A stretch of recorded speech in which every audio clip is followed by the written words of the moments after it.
que en realidad complica su situación jurídica, ¿no? Porque ya venía muy cuesta arriba luchar que se varíe la primera medida, y si se logra ello, pues ya tiene otra con la cual no podría salir de prisión. Nombro al doctor Russell como mi abogado. Usted ha presentado un escrito donde está subrogando al estudio al doctor Riera. Sí. Ya. Ello significa, cuando se dice subrogar, significa que ya no va a contar con el patrocinio del estudio del doctor Riera. Así es. Ya. Y ahora su abogado en el futuro va a ser el doctor Robles González.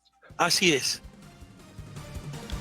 Son las 6 de la mañana con 15 minutos. Lo cierto es que el abogado Riera negó haber dejado la defensa legal de Andrés Hurtado. Y vamos a hablar sobre ese tema con el abogado penalista Andy Carrión. Aquí lo tenemos en la comunicación telefónica. Doctor Carrión, ¿qué tal? Buenos días, bienvenido.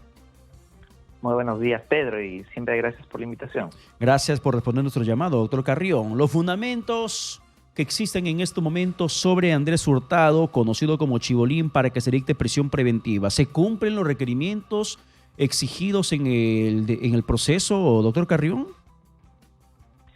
Mira, Pedro, debemos de recordar de que él ya tenía una medida primigenia de prisión preventiva que se le había impuesto precisamente a raíz de otra investigación vinculada a la fiscal superior Elizabeth Peralta. Y ahora pues hemos asistido a una segunda decisión tomada el día de ayer, en la que se le impone nuevamente una prisión preventiva, pero ya en este caso ligada a delitos vinculados a Roxana del Águila y los temas de migraciones.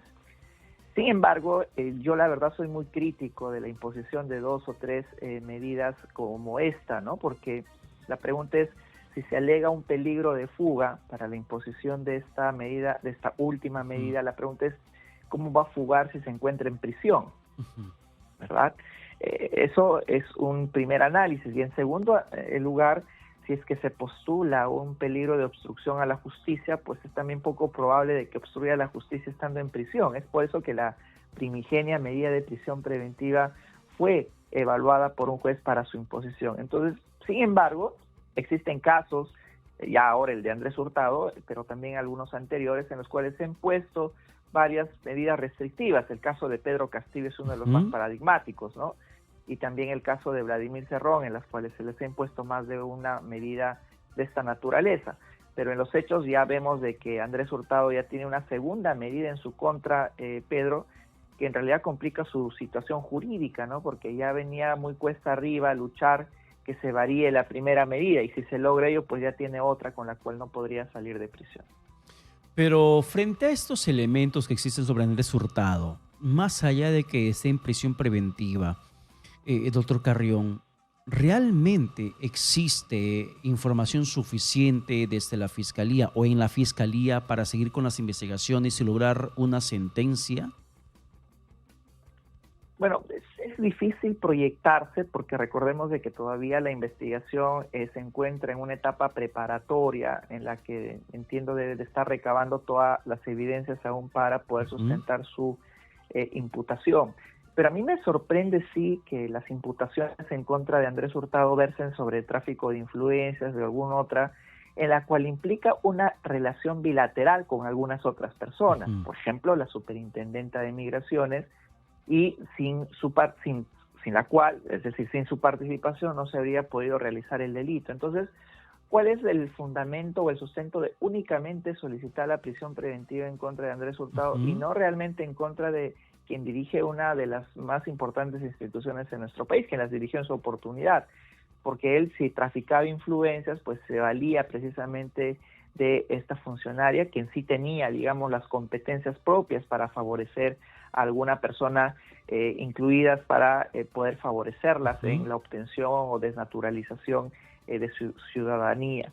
Entonces, ya tenemos 2 prisiones preventivas en contra de Andrés Hurtado. En el anterior caso, sí, pues se ha impuesto no solo a Andrés Hurtado, sino también a la fiscal Elizabeth Peralta, quien se encuentra el día de hoy prófuga, quien se encontró al inicio prófuga, pero que luego ya se puso derecho, entregó a la justicia. Y en este segundo caso solo tenemos a Andrés Hurtado. Entonces, yo creo que a raíz de las imputaciones que se están realizando, si verdad amerita el pedido de prisión preventiva, no solamente tendría que solicitarse en contra de él, ¿no? Por eso justamente, porque el protagonismo decisional no lo tiene Andrés Hurtado, sino más bien las autoridades con las que él habría Exacto, por eso tratado. justamente el sentido de la pregunta, si realmente existen pruebas para que solamente se enfoquen en Andrés Hurtado, nada más, entendiendo que él era una especie de intermediario, el tráfico de influencias que se le atribuye a él ha sido tan fuerte como para que la superintendente de migraciones dependa de Andrés Hurtado, porque a Andrés Hurtado le ponen casi por encima de la jefa de migraciones. Y la jefa de migraciones, a Claro, lo y mucho él, que la fiscalía pidió es un impedimento de salida del país. Y Roxana del Águila no está en prisión en estos momentos, pero sí está claro. el intermediario, el que hacía las recomendaciones o hacía las transacciones, pero la que respondía en el pliego, la institución, la que decidía, ella está libre. Claro, y eso me parece, digamos, poco razonable, ¿no? Y también de una inequidad muy advertible, el hecho de que solamente él esté ahora con esta medida de prisión preventiva. Pudo haberse requerido, no sé, quizás una detención domiciliaria, más aún cuando él ya está en prisión. Entonces, para mí es un poco complicado. Siempre he sido, como te repito, Pedro, crítico de 2 o 3 medidas seguidas, porque es poco sustentable también. ¿Qué puede decir la fiscalía? Va a fugar, sí, pero, digamos, está en prisión, ¿no? Entonces, yo creo que solo quizás por tratarse de Andrés Hurtado tampoco es de que la justicia deba de imponer una medida tras otra. Ahora, la naturaleza del delito, Pedro, y eso tú también lo acabas de señalar, implica que el protagonista de la comisión del delito más bien es otro, es decir, es el funcionario quien finalmente toma la decisión para favorecer a un tercero. Y en este caso lo que se está investigando es cómo Roxana del Águila había favorecido a uno de los hermanos Ciucho, a Roberto Ciucho, si no me equivoco, para la desnaturalización de su ciudadanía peruana, ¿verdad? Y el favorecimiento y el trato exprés que tuvo. Pero finalmente es ella la que tomó la decisión, digamos, hay un poder propio otorgado por la función pública, ¿no? Entonces, bueno, veamos cómo está investigando la Fiscalía, cuáles son sus elementos para poder haber advertido esta situación, al menos ahora únicamente respecto a Andrés Hurtado. Ya, claro, solamente hablamos de Andrés Hurtado, el que está en la detención, en la prisión preventiva en estos momentos. El Poder Judicial, básicamente, a petición de la Fiscalía, que es la que maneja la investigación, deja libre de esta posibilidad del encierro penitenciario tanto a Roxana del Águila como al propio Iván Ciucho. Pero ¿cuál es la responsabilidad de ese deportista, el Iván Ciucho? Porque si bien es cierto, Andrés Hurtado termina siendo un intermediario para que puedan agilizar su trámite de cambio de nacionalidad de peruana a la china, y es Roxana del Águila la que le da el visto bueno, la que procede, la que hace todo el entramado, el papeleo para que esto pueda consumarse. Pero hay alguien que está interesado, que no es Andrés Hurtado, sino alguien que está interesado en que el proceso sea bastante célere, que es el deportista, que es parte de esta trama. Iván Ciucho, ¿qué responsabilidad tendría en esto, doctor Carrión? Mira, no lo digo yo, Pedro, sino más bien los propios hermanos Ciucho han reconocido a los 4 vientos cómo cometían permanentemente delitos, comenzando desde la hermana, esa famosa entrevista que tuvo en un programa en la que señalaba cómo se daban entregas de dineros, cuál era el método que ellos aplicaban, cómo se beneficiaban, y ahora también ha salido el tema de, no es Iván, sino creo que es Roberto Ciucho, que se favoreció con esta medida otorgada por migraciones. Sí, Roberto Ciucho. Entonces tenemos en realidad a personas que están muy, muy comprometidas con el delito, pero que en rigor tienen un trato de seda por parte de la Fiscalía, ¿no? Y recordarás tú esta escena, Pedro, en la cual Iván Ciucho es supuestamente secuestrado, ¿verdad? Y que había sido el testigo estrella del caso de los Guayquis en la sombra y toda una parafernalia para callar a su testigo. Y resulta que Marita Barreto pues había caído, digamos, dentro de esta versión, cuando en realidad se habría tratado más bien de una venta ilegal de oro, ¿no? Y en la cual pues intentaban hurtar este metal precioso. Entonces, y ahora tenemos a uno de los Ciucho que ha sido favorecido, porque esa es incluso el juez ha llegado a esa decisión, por eso si no, no estaría Andrés Hurtado preso, que ha sido favorecido con una medida por parte de la Superintendente de Migraciones. Entonces, él, si es que no está investigado, debería tener ya su condición de colaborador eficaz, no de testigo protegido, porque es el que directamente ha invocado esas influencias para poder ser favorecido a raíz de la intermediación de Andrés Hurtado. Claro, Hay cosas que yo creo la Fiscalía tiene que aclarar, ¿no? Claro, en buen cristiano, en mi interpretación, doctor Carrión, Roberto Ciucho, que es el personaje justamente beneficiado con el trámite documentario para que cambie de nacionalidad de peruana a china, con la corrección del caso, Roberto Ciucho es quien invoca básicamente la comisión de un delito. le pide a alguien que interfiera para que pueda justamente cambiarse, acelerarse el papeleo necesario para que le puedan favorecer. O sea, Roberto Ciucho, siendo el que invoca la comisión de un delito porque está libre, siendo Roxana del Águila la que termina consumando esta figura delictiva porque está libre. Y aquel que dice, oye, Roxana, Roberto quiere esto, porque el que hace la petición, el que es el lleva y trae de ese tráfico, porque él sí está en la cárcel.